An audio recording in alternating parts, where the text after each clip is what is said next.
ಮಹಾಭಾರತದ ಯುದ್ಧ ಮುಗಿದ ನಂತರ 18 ದಿನಗಳ ನಂತರ ಗಾಂಧಾರಿ ತನ್ನ 100 ಮಕ್ಕಳನ್ನು ಕಳೆದುಕೊಂಡ ದುಃಖದಲ್ಲಿ ಶ್ರೀಕೃಷ್ಣನನ್ನು ಶಪಿಸುತ್ತಾಳೆ. ಇಂದಿನಿಂದ 36 ವರ್ಷಗಳ ನಂತರ ಯದುವಂಶವು ಸಂಪೂರ್ಣವಾಗಿ ನಾಶವಾಗುತ್ತದೆ ಎಂದು ಶಪಿಸುತ್ತಾಳೆ. ಶ್ರೀಕೃಷ್ಣ ನಗುತ್ತಲೇ ಈ ಶಾಪವನ್ನು ಸ್ವೀಕರಿಸುತ್ತಾನೆ. 35 ವರ್ಷಗಳ ನಂತರ ದ್ವಾರಕೆಯಲ್ಲಿ ಅಪಶಕುನಗಳು ಶುರುವಾಗುತ್ತವೆ.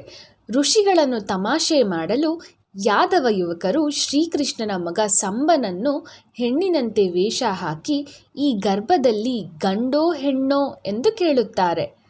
ಇದನ್ನು ತಿಳಿದ ಋಷಿಗಳು ಕೋಪದಿಂದ ಈತನ ಗರ್ಭದಲ್ಲಿ ಕಬ್ಬಿಣದ ಒನಕೆ ಹುಟ್ಟುತ್ತದೆ, ಇದರಿಂದ ನೀವು ಇಡೀ ಯದುವಂಶವನ್ನು ನಾಶ ಮಾಡುತ್ತೀರಿ ಎಂದು ಶಪಿಸುತ್ತಾರೆ. ಯಾದವರು ಹೆದರಿ ಕ್ಷಮೆ ಕೇಳಿದರೂ ಋಷಿಗಳು ಅಲ್ಲಿಂದ ಹೊರಟು ಹೋಗುತ್ತಾರೆ. ಸಂಬ ಒಂದು ಕಬ್ಬಿಣದ ರಾಡ್ಗೆ ಜನ್ಮ ನೀಡುತ್ತಾನೆ. ಉಗ್ರಸೇನ ಅದನ್ನು ಪುಡಿ ಪುಡಿ ಮಾಡಿ ಸಮುದ್ರದಲ್ಲಿ ಎಸೆಯುತ್ತಾನೆ.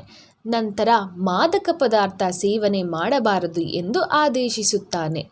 ಆದರೆ ದ್ವಾರಕೆಯಲ್ಲಿ ಇನ್ನೂ ಅಪಶಕುನಗಳು ಮುಂದುವರಿಯುತ್ತವೆ.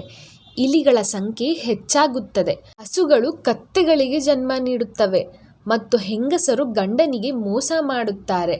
ಶ್ರೀಕೃಷ್ಣ ಇದು ಗಾಂಧಾರಿಯ ಶಾಪದ ಪರಿಣಾಮ ಎಂದು ಹೇಳುತ್ತಾನೆ. ಯುವಕರನ್ನು ತೀರ್ಥಸ್ನಾನಕ್ಕೆ ಕಳುಹಿಸುತ್ತಾನೆ.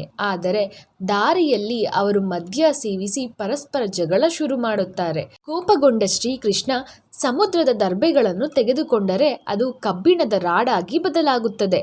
ಅದೇ ರಾಡ್ಗಳಿಂದ ಯಾದವರು ಒಬ್ಬರನ್ನೊಬ್ಬರನ್ನು ಕೊಂದುಕೊಳ್ಳುತ್ತಾರೆ. ಬಲರಾಮ ಯೋಗ ಸಮಾಧಿಯಲ್ಲಿ ತನ್ನ ದೇಹವನ್ನು ತ್ಯಜಿಸುತ್ತಾನೆ. ಶ್ರೀಕೃಷ್ಣ ಕೂಡ ಒಂದು ಮರದ ಕೆಳಗೆ ಕುಳಿತುಕೊಳ್ಳುತ್ತಾನೆ. ಆಗ ಒಬ್ಬ ಬೇಡ ಜಿಂಕೆ ಎಂದು ತಿಳಿದುಕೊಂಡು ಶ್ರೀಕೃಷ್ಣನ ಪಾದಕ್ಕೆ ಬಾಣ ಹರಿಸುತ್ತಾನೆ. ಬೇಡ ಹೆದರಿ ಕ್ಷಮೆ ಕೇಳಿದಾಗ ಶ್ರೀಕೃಷ್ಣ ಇದು ರಾಮಾವತಾರದಲ್ಲಿ ನಡೆದ ಘಟನೆಯ ಪರಿಣಾಮ ಎಂದು ಹೇಳಿ ಅವನಿಗೆ ಸ್ವರ್ಗ ಪ್ರಾಪ್ತಿ ನೀಡುತ್ತಾನೆ. ಶ್ರೀಕೃಷ್ಣ ಸೈನಿಕನಿಗೆ ದ್ವಾರಕೆಯನ್ನು ಖಾಲಿ ಮಾಡಿ ಇಂದ್ರಪ್ರಸ್ಥಕ್ಕೆ ಹೋಗಲು ಹೇಳುತ್ತಾನೆ. ಶ್ರೀಕೃಷ್ಣ ಇಲ್ಲದ ಕಾರಣ ದ್ವಾರಕೆ ಸಮುದ್ರದಲ್ಲಿ ಮುಳುಗುತ್ತದೆ. ಶ್ರೀಕೃಷ್ಣ ತನ್ನ ದೇಹವನ್ನು ತ್ಯಜಿಸಿ ಶಾಶ್ವತವಾಗಿ ಸ್ವರ್ಗಕ್ಕೆ ಹಿಂತಿರುಗುತ್ತಾನೆ. ದ್ವಾರಕೆಯ ನಿವಾಸಿಗಳು ಕೂಡ ತಮ್ಮ ದೇಹಗಳನ್ನು ತ್ಯಜಿಸುತ್ತಾರೆ. ಒಮ್ಮೆ ಸತ್ಯಭಾಮ ಸುದರ್ಶನ ಚಕ್ರ ಮತ್ತು ಗರುಡ ತಮ್ಮ ಸೌಂದರ್ಯ, ಶಕ್ತಿ ಮತ್ತು ವೇಗದ ಬಗ್ಗೆ ಹೆಮ್ಮೆ ಪಡುತ್ತಿದ್ದರು. ರಾಜಸಭೆಯಲ್ಲಿ ಸತ್ಯಭಾಮ ತಾನು ಸೀತೆಗಿಂತ ಸುಂದರವೇ, ಗರುಡ ತಾನು ಎಲ್ಲರಿಗಿಂತ ವೇಗವೇ ಮತ್ತು ಸುದರ್ಶನ ಚಕ್ರ ತಾನು ಯಾರಿಂದಲೂ ಸೋಲಲಾರದ ಎಂದು ಕೇಳುತ್ತಾರೆ. ಶ್ರೀಕೃಷ್ಣ ಅವರ ಅಹಂಕಾರವನ್ನು ಅಡಗಿಸಲು ನಿರ್ಧರಿಸುತ್ತಾನೆ. ಗರುಡನಿಗೆ ಹನುಮಂತನನ್ನು ಕರೆದುಕೊಂಡು ಬರಲು ಹೇಳುತ್ತಾನೆ. ಶ್ರೀಕೃಷ್ಣ ಶ್ರೀರಾಮನ ರೂಪ ತಾಳುತ್ತಾನೆ. ಸತ್ಯಭಾಮಳನ್ನು ಸೀತೆಯಂತೆ ಅಲಂಕರಿಸುತ್ತಾನೆ. ಸುದರ್ಶನ ಚಕ್ರಕ್ಕೆ ದ್ವಾರದಲ್ಲಿ ಕಾವಲು ಕಾಯಲು ಹೇಳುತ್ತಾನೆ. ಗರುಡ ಹನುಮಂತನನ್ನು ಕರೆದುಕೊಂಡು ಬರಲು ಹೋದಾಗ ಹನುಮಂತನು ತಾನು ಸ್ವತಃ ಹೋಗುತ್ತೇನೆ ಎನ್ನುತ್ತಾನೆ. ಗರುಡಕ್ಕಿಂತಲೂ ಮೊದಲು ದ್ವಾರಕಕ್ಕೆ ಹನುಮಂತ ತಲುಪಿ ಗರುಡನ ಅಹಂಕಾರ ಮುರಿಯುತ್ತಾನೆ.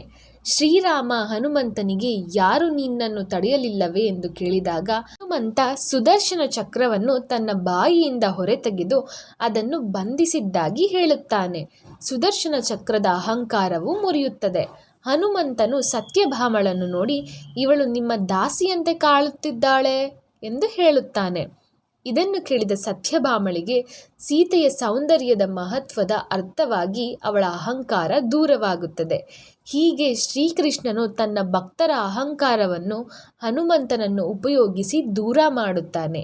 ಈ ಕಥೆಯನ್ನು ಕೇಳಿದ ನಿಮಗೆ ಈ ಮಾಹಿತಿ ಇಷ್ಟವಾಗಿದ್ದಲ್ಲಿ ಈ ವಿಡಿಯೋಗೆ ಲೈಕ್ ಮಾಡಿ, ಶೇರ್ ಮಾಡಿ ಮತ್ತು ಸಬ್ಸ್ಕ್ರೈಬ್ ಮಾಡಲು ಮರೆಯದಿರಿ. ಧನ್ಯವಾದಗಳು.